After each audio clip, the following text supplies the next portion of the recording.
a bolke imаше кога го роди своето чедо.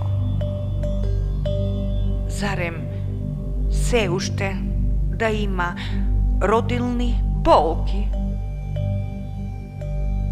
Непознатата жена си кажуваше јадови на својата душа,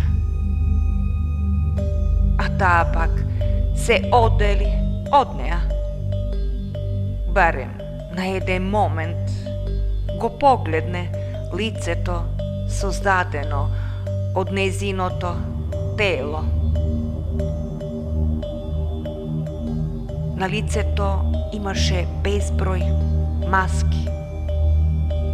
Маска на болка, маска на љубов, маска на радост, маска на ангел, но таа никако не можеше да го препознае лицето создадено од незиното тело.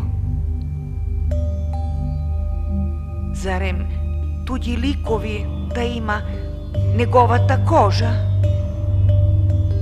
Зарем матката во која е создаден новиот живот беше до толку со гнило семе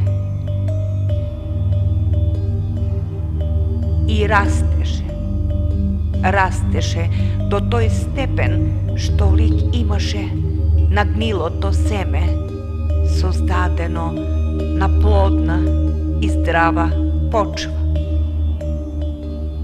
Живееше како прв душман само поради тоа што таа имаше свој лик, своја мисла и љубов во себе. И се уште тој живее, но престана да расте. Сега е доволно пораснат за да биде прв душман, но не на гнилото семе, туку на непозната жена која подобро да имаше гнила матка, отколку што во неа се посеа гнилото семе.